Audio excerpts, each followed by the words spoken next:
Agreed. Welcome to our monthly webinar on compliance. Hi, everybody. This webinar is in place to help you get a better sense of the different topics within compliance, learn what Tenstreet does to help keep you compliant, let you know of any new legal changes that are on the horizon, and ultimately help you avoid a lawsuit. So this is the third time we've hosted the Compliance 101 webinar, and we thank everybody for joining us. And every month we continue to get a large number of registrants, which is really exciting for us. That tells us that people really want to stay informed and learn how they can help make their companies more compliant. And generally, so far, we've just focused on the big ideas in compliance during these webinars, like adverse action, ban the box, consumer letters, and all that good stuff. However, we'd really like to know what you're interested in learning more about. So what do you want to hear us talk in, more in depth about? So please stay with us. We want to hear from you. So at the end of the webinar, we'll be conducting a poll to help ask some topics that you'd like to hear us dive into deeper in our future webinars. And if there's hi, this is Shannon Wheeler, General Counsel for Tenstreet.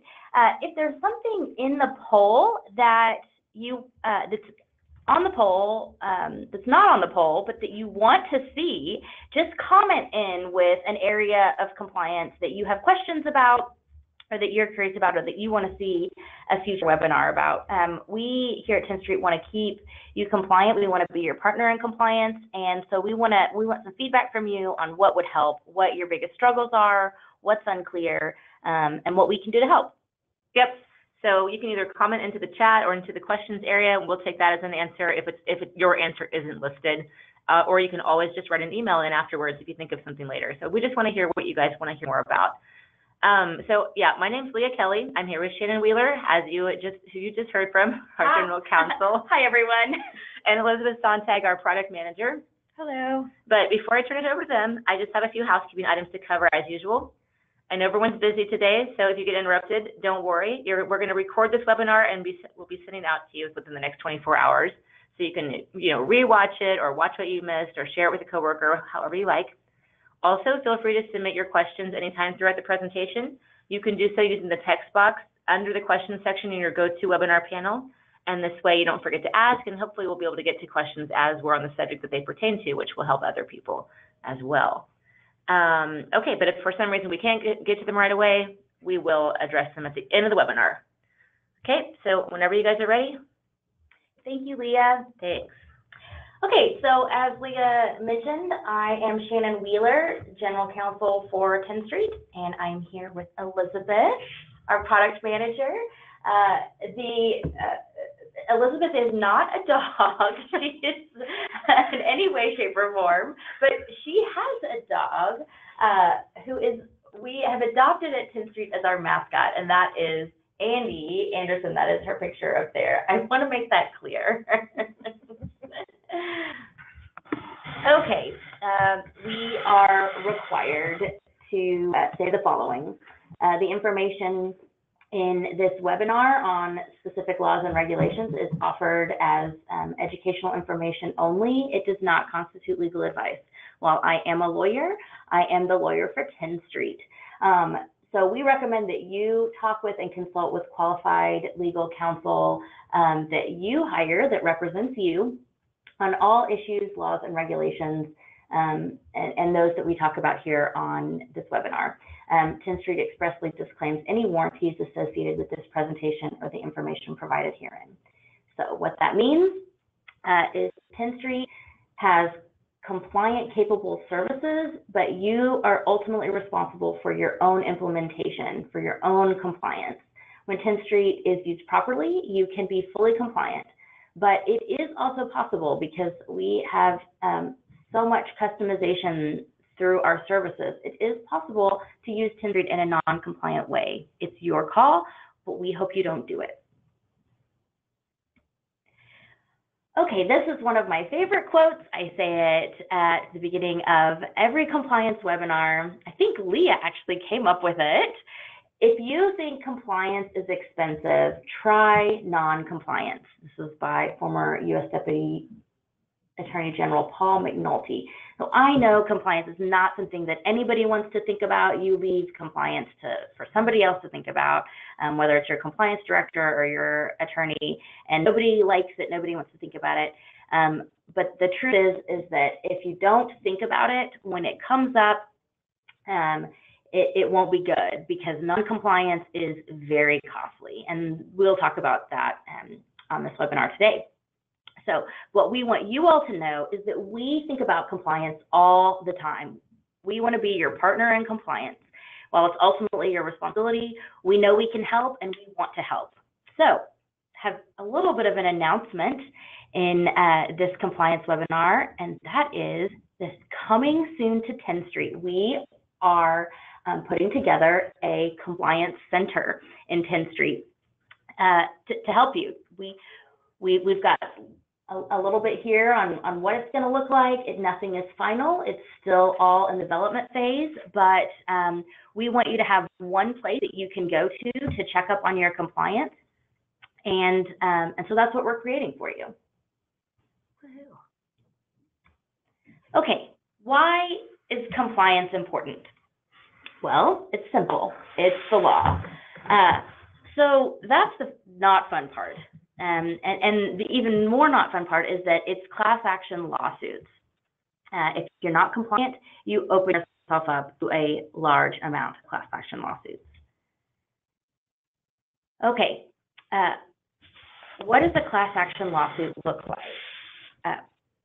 And on a complaint, which is what a filing to start a lawsuit is, the applicant will assert a claim on behalf of a nationwide class of similarly situated job applicants. And what the complaint will say is that the company regularly engages in such pattern and practice. So they'll make an allegation that says you didn't do this properly and you regularly engage in this pattern and practice. For carriers, this is particularly important because you go through such a large number of applicants, and so that number, that class of applicants, can get very, very big because you go through so many of them. Once a class action lawsuit is filed, it significantly increases the damages, because you will then have whatever the damages are times the number of applicants that they are claiming are part of the class.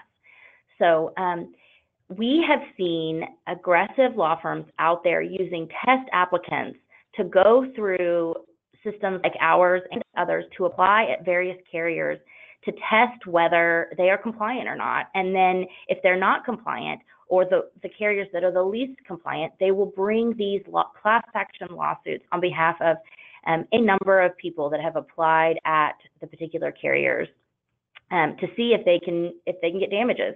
They found that filing class action lawsuits is easier than working, so that's what they're doing. Last year, for example, we saw 17 different carriers sued by one driver applicant for an FCRA violation. FCRA is the Fair Credit Reporting Act, and we will get into that in a minute. These settlements are in the millions. I try to keep up on all of these, and we have good lawyers outside of our company that keep us up to date on these things. For example, in March of 2018, we saw an FCRA class action lawsuit filed and settled for $2.5 million. We saw another one in April of 2018, again, an FCRA class action lawsuit that settled for $2.4 million. So that's why compliance is important. And that's what I mean when I say non-compliance is very expensive. We want to be here to help. So this graph is a really great representation of where your greatest risk lies with compliance. So we have several different areas here that are common areas of compliance that we talk about: ban the box, pay equity, FCRA, the disclosure, authorizations, and 1681M notice, individualized assessment, and the FCRA adverse action. We're going to talk about all of these, but I like to show this graph at the beginning to show you where your greatest risk lies. So the bigger the circle, the bigger the risk. The disclosure authorizations and 1681M notices is huge, along with the FCRA adverse actions. These are the ones we want to drill into your head, pay close attention, make sure your I's are dotted and your T's are crossed with regard to these. All right, let's dig in. The FCRA stands for the Fair Credit Reporting Act. It was passed in 1970, and it covers consumer reports. It's called the Fair Credit Reporting Act, but it covers all sorts of consumer report that we'll get into.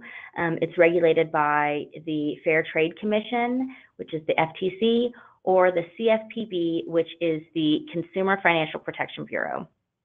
So they put out all these regulations. It's a very complex law, and the regulations aren't any easier to understand. So what do you need to know key terms-wise with the FCRA? And that is what a consumer is.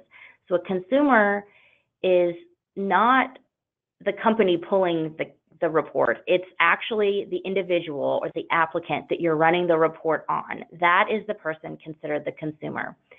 And a consumer report is any report you run or pull through a consumer reporting agency. Like I said, it's not just credit checks.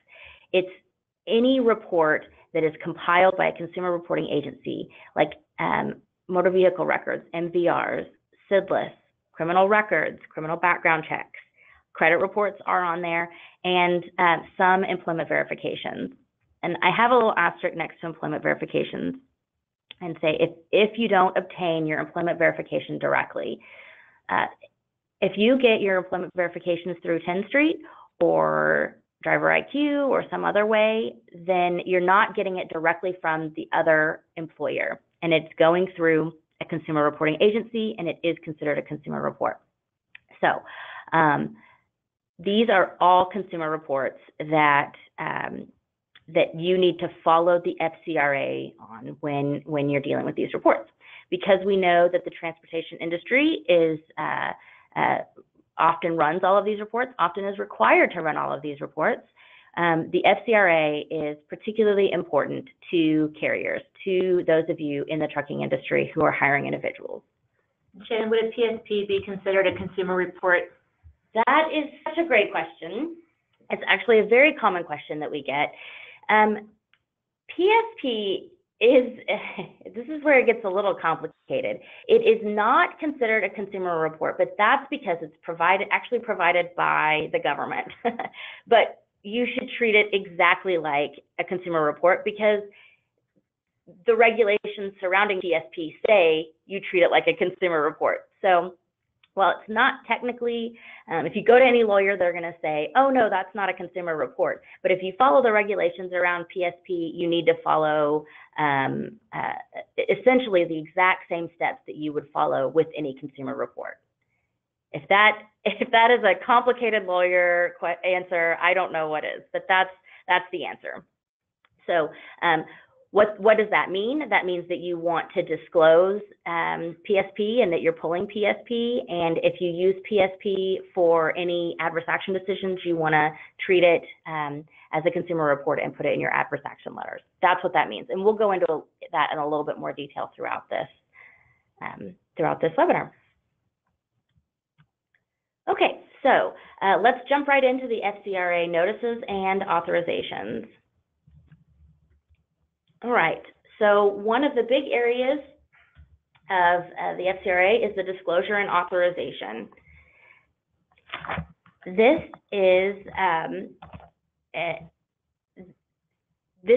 is what you present at the end of after the applicant has completed and signed their DOT compliant application. We then, if you use Tenstreet, take the applicant right in through the disclosure and authorization process. So first, you need to present the consumer with the disclosure, and it used to be called a release. Now it's called a disclosure. It just simply says, in connection with my application for employment, I understand consumer reports will be requested. These reports may include previous employers, work experience, education, so on and so forth. And then you have the authorization, which says, I authorize the procurement of a consumer report by your company. You might want to say something along the lines of, this authorization will remain on file and serve as ongoing authorization for the company. So that's what we're talking about when we're talking about the disclosure and authorization. The law requires that you present the disclosure and authorization in a standalone format. There's a lot of confusion right now on what that means amongst people I talk to, but the law has sort of clarified what this means. We used to say that that meant the disclosure had to be completely separate from the authorization. And if you want it that way, that's great. We can do that on the Intella app, and that's still a really good way to present the disclosure and authorization. But what the FTC, what the cases have come down and said is that as the disclosure and authorization can still be in the same document or on the same page, just as long as they are not combined with anything else. So you don't want your disclosure and authorization to be part of your application. You don't want it to. You don't want to have other authorizations and releases with your FCRA disclosure and authorization. You don't want anything in there like waivers of liability. You don't want anything in there like extraneous information about the company. Keep it real nice, clean, and simple. Just provide the disclosure and then provide the authorization. If you haven't had your disclosure and authorization reviewed by an FCRA employment-specific attorney in the past 2 years, I strongly recommend having it reviewed. I have in the last week come across a disclosure and authorization that was more than 10 years old. It didn't have the current consumer reporting agencies used. It had outdated information like an old address, old contact information for the CRAs that were being used. It didn't even have the name of the company correct. So it's really good. If you haven't had them reviewed in the past 2 years, have it reviewed. If you need the name of an FCRA employment lawyer, I have the names of several I can give you. I'm happy to share. They're great lawyers. It's not me, but there are other great lawyers, and you can contact your client services group or your account manager, and they will give you this information. So just a recent Intella app success story with the disclosure and authorization. We recently came across a case where one of Tenstreet's clients was using the Intella app, and they had the disclosure and authorization that had been recently reviewed by an employment lawyer. It was all correct. It was presented in the correct format and standalone, and the court granted judgment in the client's favor. So the client won this case by using Tenstreet's Intella app and because it was implemented properly.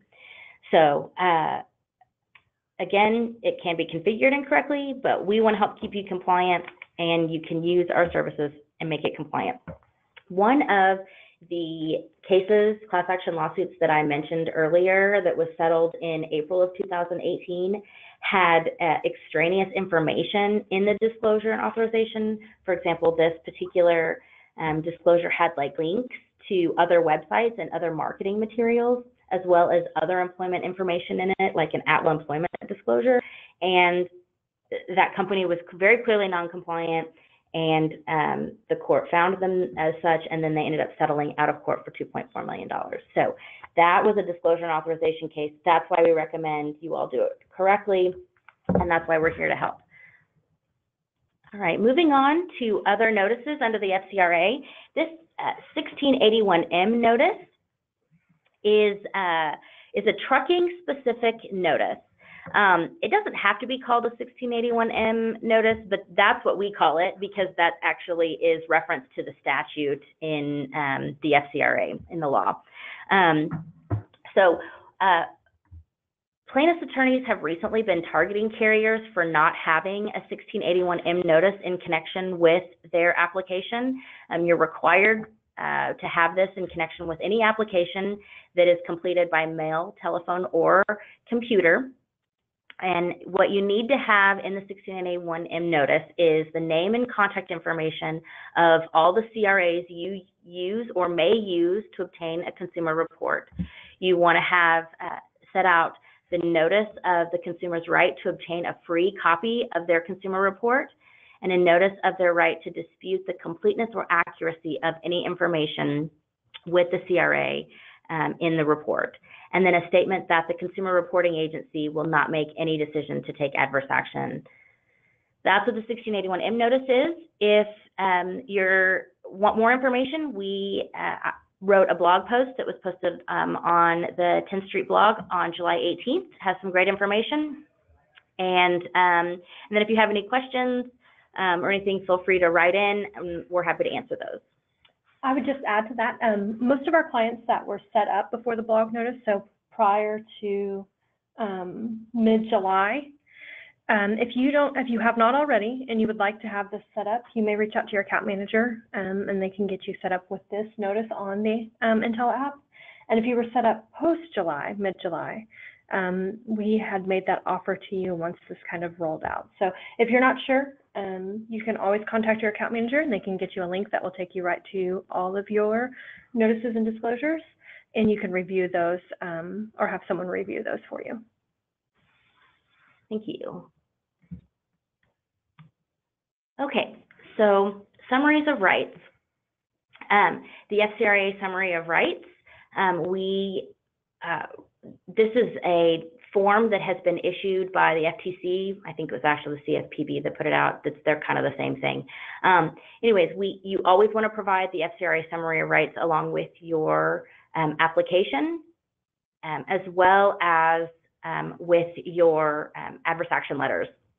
And this perfectly summarizes all of the consumer's rights under the FCRA. And then you want to have the applicant acknowledge its receipt. If you, it doesn't have to be signed, but you just want to make sure that they acknowledge they've seen it. If you use the Intella app, we do that. They have to actually check a button acknowledging that they've seen it. We've had a lot of questions lately on the recent update of these FCRA summary of rights.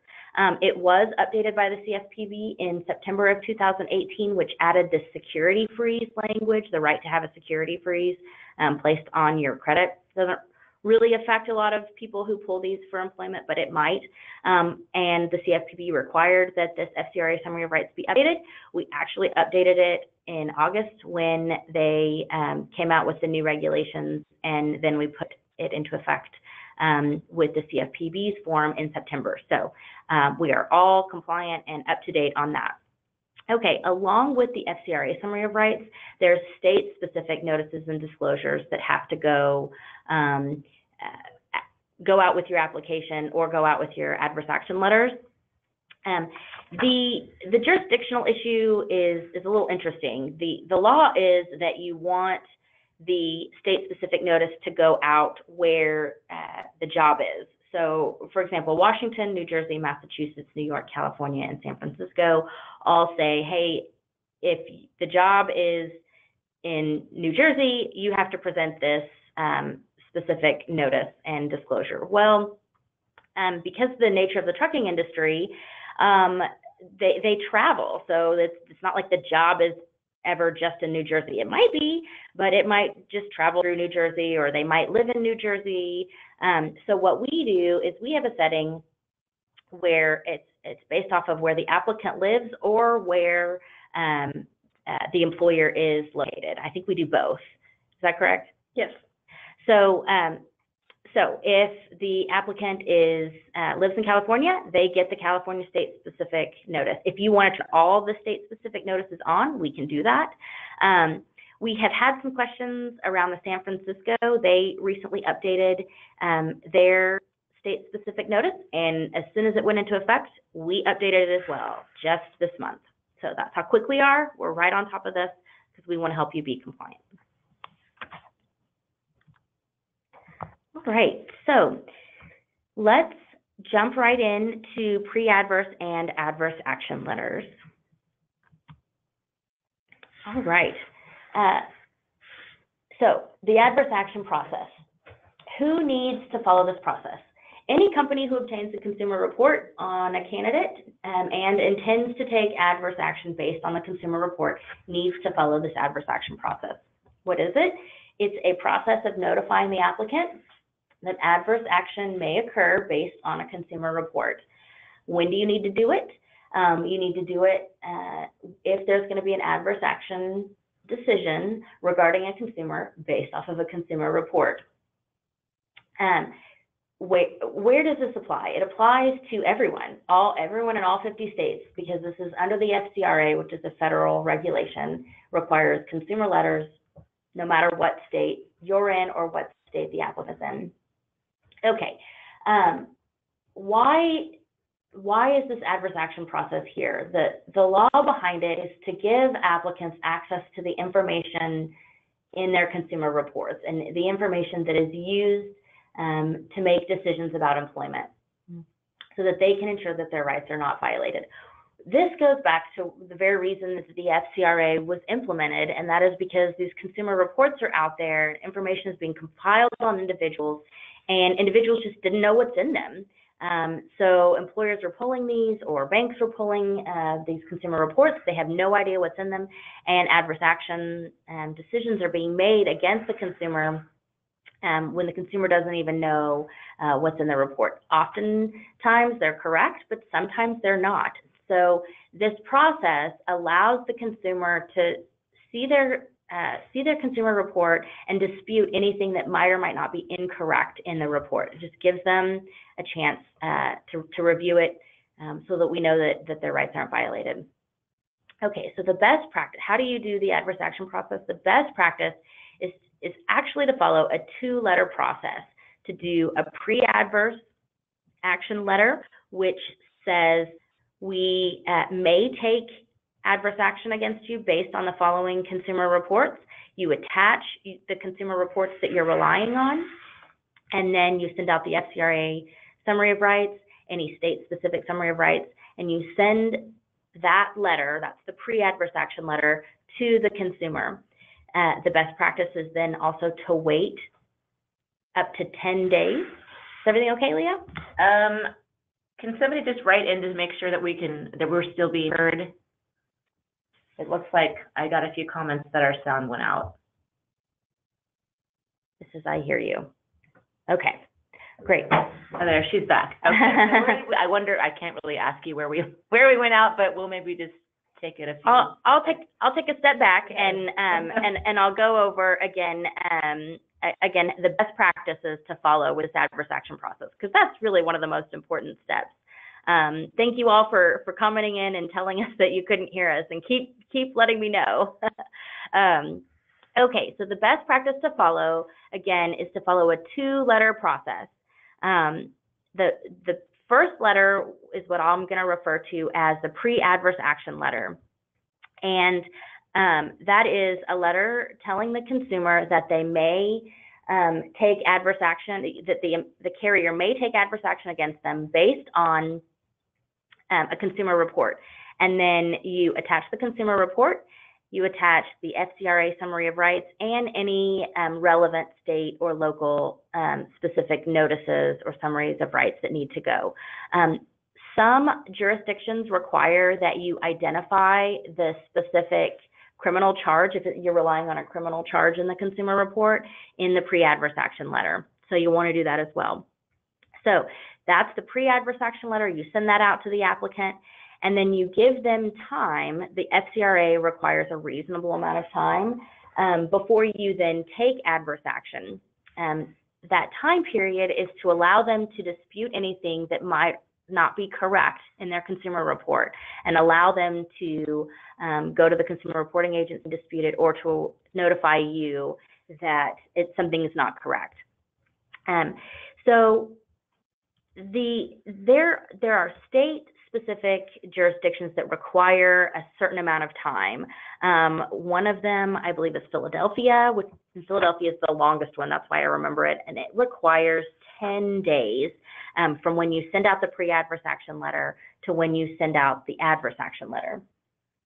So that's what I recommend as the best practice to follow, is you send out pre-adverse action letter, and then wait 10 days before you send out the adverse action letter. And the adverse action letter is just the final letter that you send, and it says, we are not hiring you or taking whatever adverse action on the basis of the consumer report.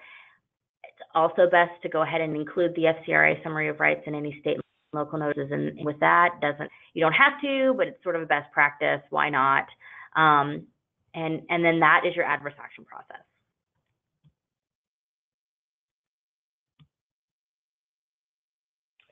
I'm going to talk just a little bit kind of about what the adverse action process looks like in Tenstreet. So with the process within the system, it can automate this for you so that you don't have to schedule one letter and then remember to go back in and schedule another. The system will automatically do that for you.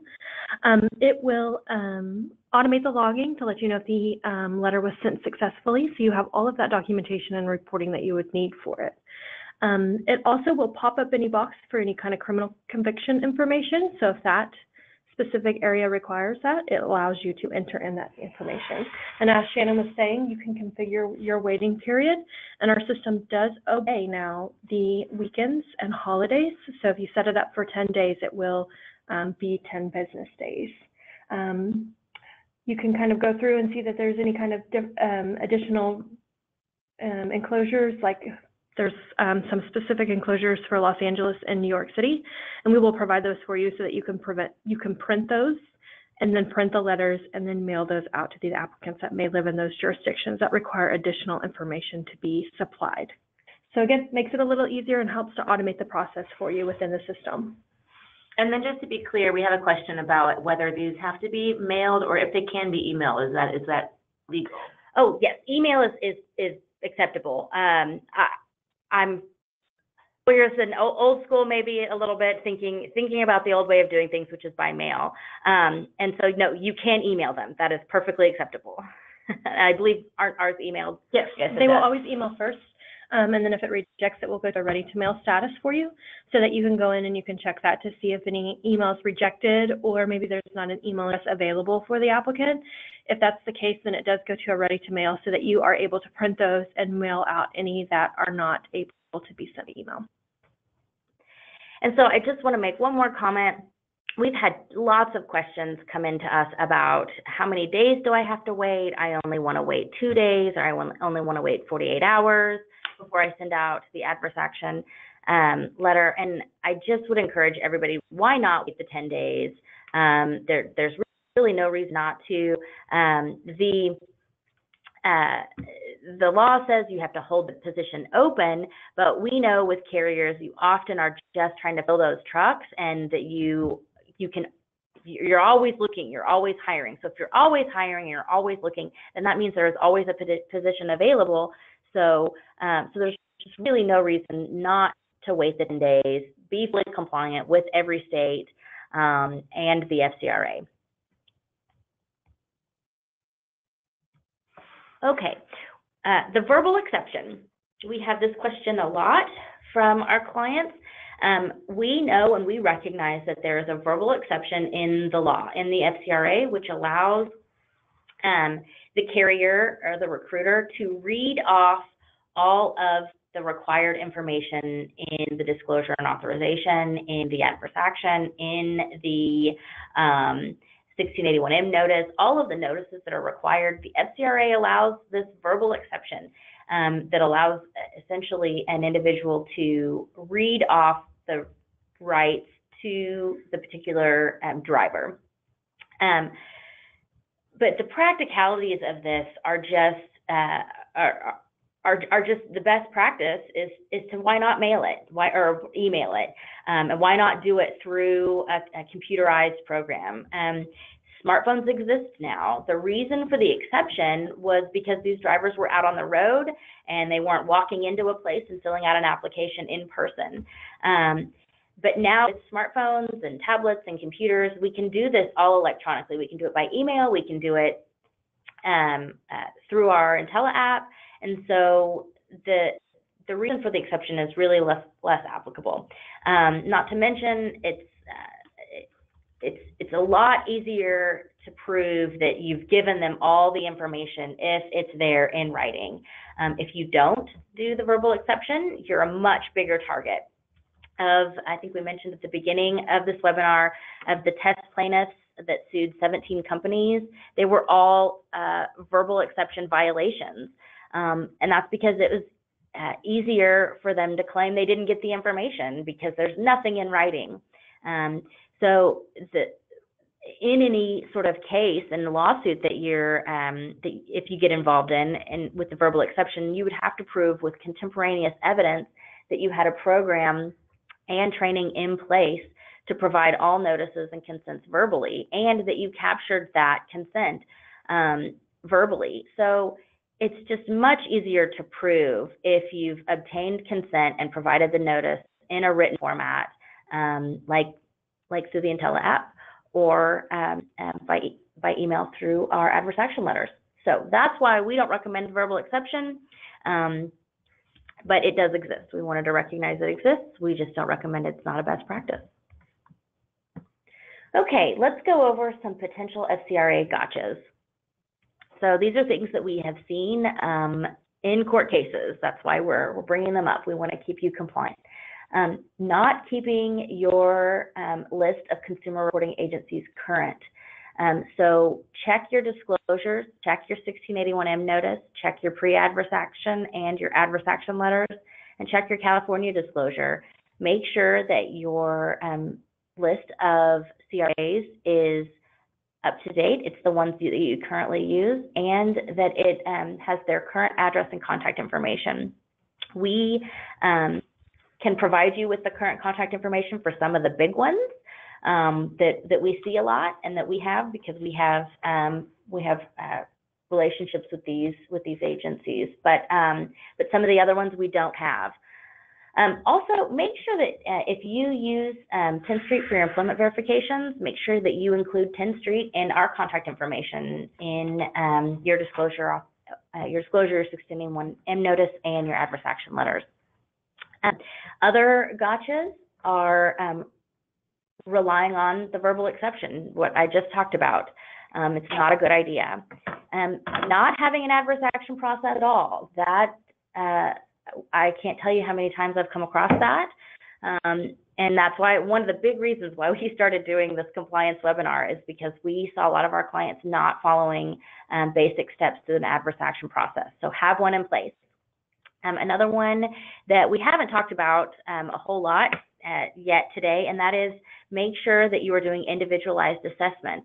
You want to have you don't want to have blanket decisions made off of the consumer reporting agencies. You want to have policies or matrices that just say, nope, we're excluding all applicants with criminal records, or something similar to that. So I'll touch base. This is a really good place to touch base about what individualized assessment is really quick. And that is that you just want to make sure that you look at each individual item on a consumer report and you compare it with the specific nature and requirements of job and what the business necessity is. So this often comes up with criminal records. If you exclude any and all applicants based on any criminal record whatsoever, then you're not doing individualized assessment. And so what you want to do is you want to look at the criminal record, look at the nature of the job, and if it really doesn't stop the individual from being able to perform the job, then you should continue considering that individual for the position. If it does, you're free to make that decision. Individualized assessment doesn't say you have to hire people with criminal records. It just says you need to conduct the analysis, a position-specific analysis, and a criminal offense-specific analysis. Okay, other potential gotchas this is one we see, is not sending an adverse action letter for the MVR monitoring decision. So we know that you will go through and pull MVRs on your current drivers, your current employees. If you are then going to make a decision that is adverse to that driver based on that MVR monitoring report that you pull, you need to send out the adverse action letters because that MVR might be wrong. So that's something that we've seen a couple of times. It's a potential gotcha under the FCRA. And then not being careful with verbal statements and system statuses.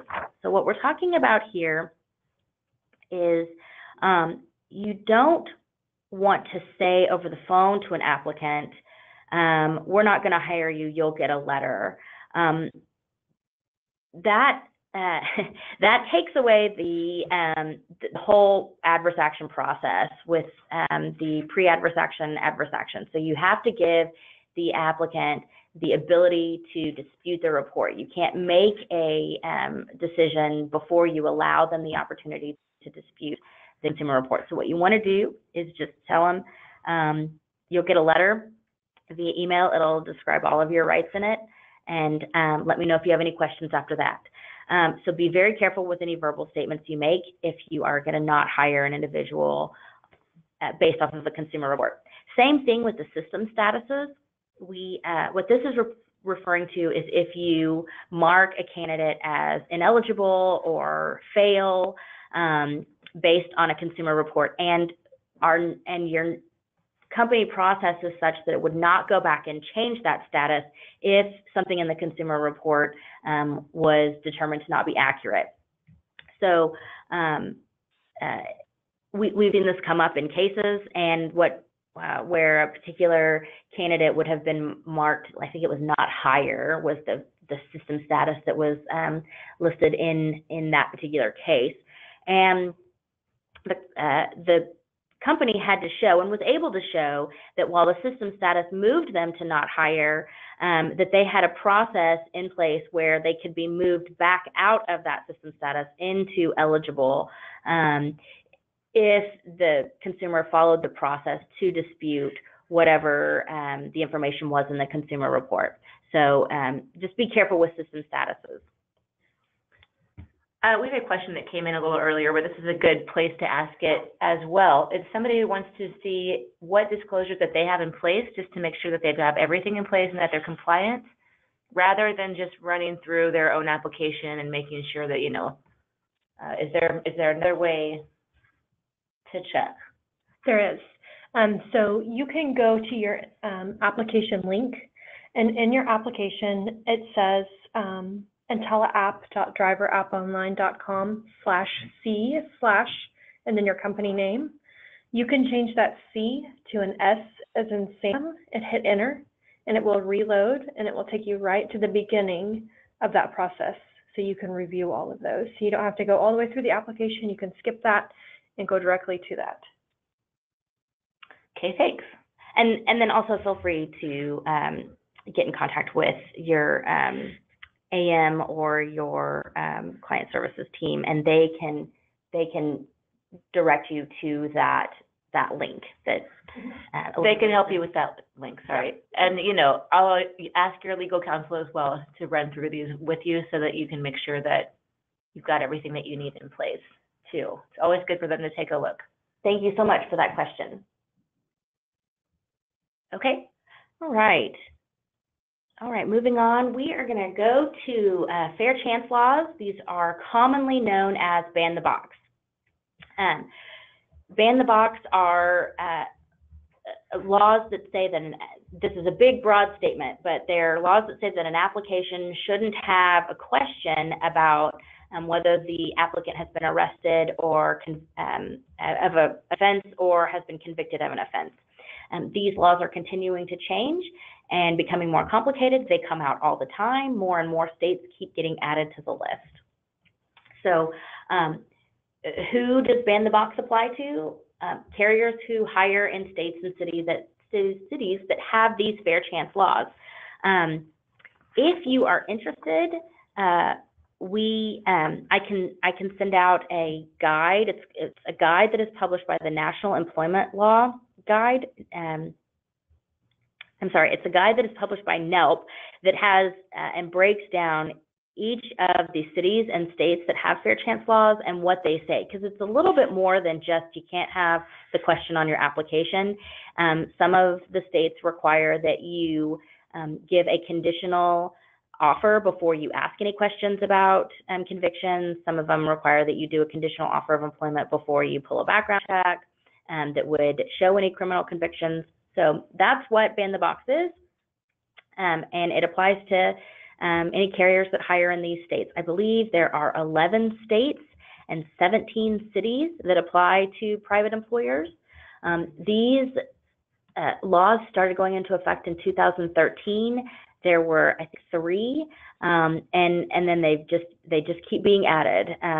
So it's going to continue to grow. There are going to continue to be more states and cities add these laws. And we are happy to provide a link to the NELP guide, which breaks them all down. You can also contact your lawyer. They can look into it. The reason for these laws is so that employers will consider candidates' job qualifications first before they see any criminal records. It's supposed to lower recidivism and improve homelessness and things like that in communities. And the research has shown that this works. So just be aware of what is required in the particular states and cities that you hire in. Well, I'll let Elizabeth talk a little bit about it, because I think we keep you compliant in this area. Yeah, so with the Ban the Box, in the criminal questions section of the application, you can either remove it altogether from your application, or if your applicant lives in one of the Ban the Box areas, it will remove it while they're completing the application. One kind of thing to be cautious of is that if you have any kind of criminal questions that you ask outside of that section, whether it be in like your in your custom questions area or anything along those lines, it will not remove those questions. So you do want to make sure that only criminal questions are asked in the criminal section if you haven't removed them altogether from your application. And I see a couple of questions coming through about if there's any way to see the cities and states that are Ban the Box, and there is. So if you're logged into your Tenstreet, we're going to take a little field trip. So if you go up to the top and you click Manage, and then after you click Manage, in your account tools, there's a place called Tenstreet Features. Once you click there, you'll scroll down past your accidents and you'll see a section called Criminal Histories. And that has all of the states, cities, and zip codes that are covered by the Ban the Box. And it's got the last updated date as well as the link to the NELP as well. And so this Ban the Box in Tenstreet also applies, like I was talking about before, to the jurisdiction. So it's the jurisdiction, and it will, if you have it turned on, it will apply to the jurisdiction of where the applicant lives, as well as the jurisdiction of where the company is located. And then you can turn them on for the locations as well if you want them. But for the Ban the Box, yes. Yes. If you turn Ban the Box on, it will obey these locations that are set up, and it will remove that criminal section. But I mean, again, just be very, very cautious that if you're asking a criminal question anywhere other than the criminal section of the Intel app, know that it will not remove those questions. And sorry to say that a couple of times, it's just very, very important. Yeah, it's a custom question setting, and we create those custom questions for you, but we can't go in and review every single Intel app custom question. So that's one of the ways that Tenstreet can be configured in a non-compliant way, but we want you to be compliant. So go look at your custom questions and make sure that it doesn't have any criminal questions in there. Okay, I just realized, thank you for everybody for telling that link must have changed since last month. So I'm gonna find it again and resend it. So my apologies for that. We will make sure we send it out. All right, pay equity laws. These laws require that there is equality in pay in order to close the pay gap and create greater pay equity among genders. So it applies to all employers and all applicants. These pay equity laws affect the employment section of the Intel app. If you are asking questions about pay, you might want to remove those and or have them reviewed. Pay equity laws started going into effect in September of 2017. There were several that became effective in January of this year, and then there are new laws being passed often. So these are state-specific: Delaware, California, Massachusetts, Oregon, Puerto Rico, areas of New York, Pennsylvania. I'm sure there will be more to come. These laws are designed to prohibit companies from using prior pay to set current pay, or from paying the genders in an unequal way. Some jurisdictions will even say that companies can't inquire about pay on an application or during an interview process, that prior salary may not be used to decide whether to offer employment, things along those lines. So depends on the jurisdiction that you're in, but they're all over, and they will apply to carriers. And much like our Ban the Box, there's a configuration that's turned on to use the pay equity. So if you don't have it turned on, you can always reach out to your account manager or your advisor for help with that. It does follow the rules as well. So if you have pay questions anywhere other than in the employment section, you want to make sure to remove those as well, so that you're compliant and you don't have those questions out there In the custom question section. Yes. But if it's a configuration, it's not on there. So I'm sorry, it's automatically removed based on the jurisdiction, like we talked about before with Ban the Box. Yep. That's correct. And you guys may have touched on this when I was looking for the link, but there's somebody just to, before we move on from Ban the Box entirely, if the Intel app has Ban the Box, is in a Ban the Box state, how long, if any amount of time, do they need to hold off on the criminal reports? Can you talk about? It depends on the state, actually. So that is a question that I'm gonna tell you. You're gonna need to have your legal counsel review that. Because there are some states that say you have to make a conditional offer of employment before you pull a criminal report.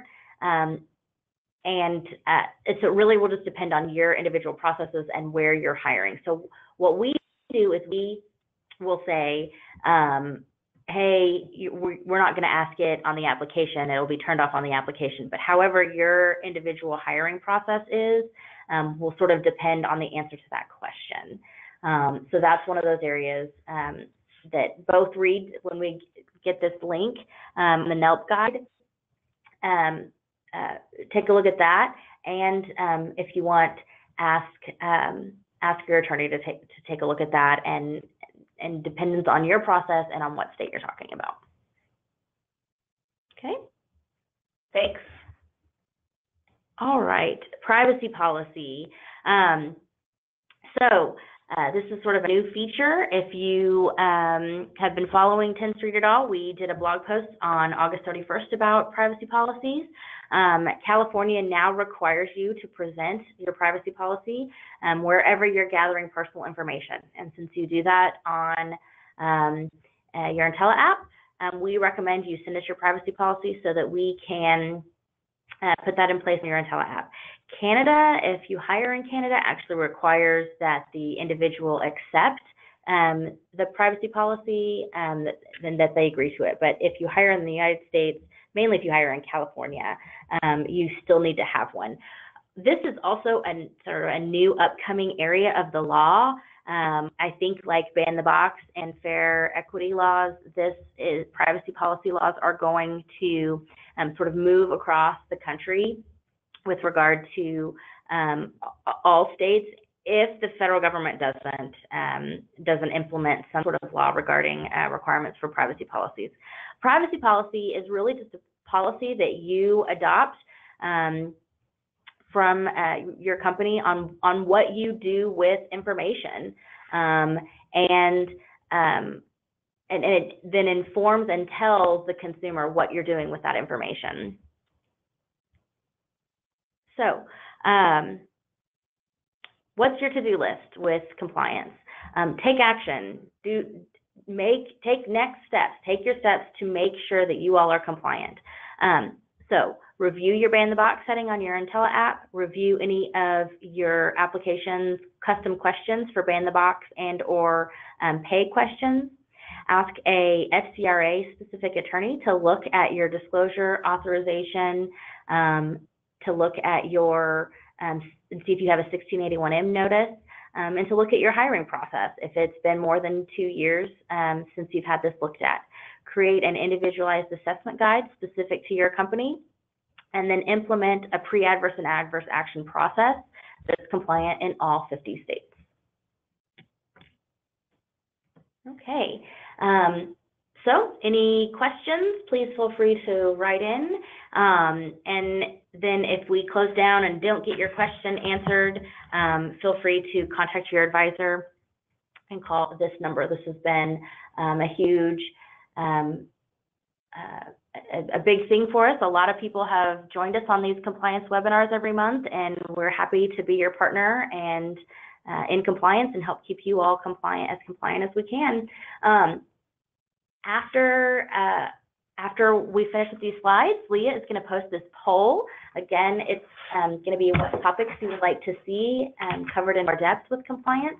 If there's a specific topic that is not in the poll but that you want to hear more about, feel free to write in and ask those questions. Yep, that's right. We're excited to get some feedback from you. So I'm going to go ahead and launch the poll now. You can choose more than one answer. So let's do this right now. And so again, you can check as many as you want, and if it's not listed, just write in on the chat, like under the questions, in the text box under the questions box. I'll get it that way, or you can just email me and I'll get it that way too, and we'll compile all of this information. Thank you all so much for joining us today. Yes, thank you so much for your time. This is so fun to watch it come in. It looks like there's a lot on verification, yeah, a lot on a DO compliant application, a lot on DQF.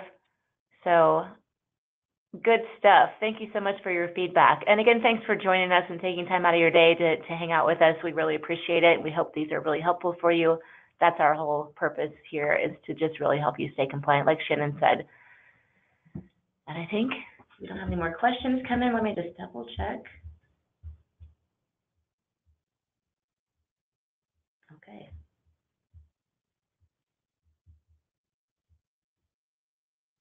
Okay, and if you have any that came in we didn't get to, we'll come back and make sure that we covered everything. Do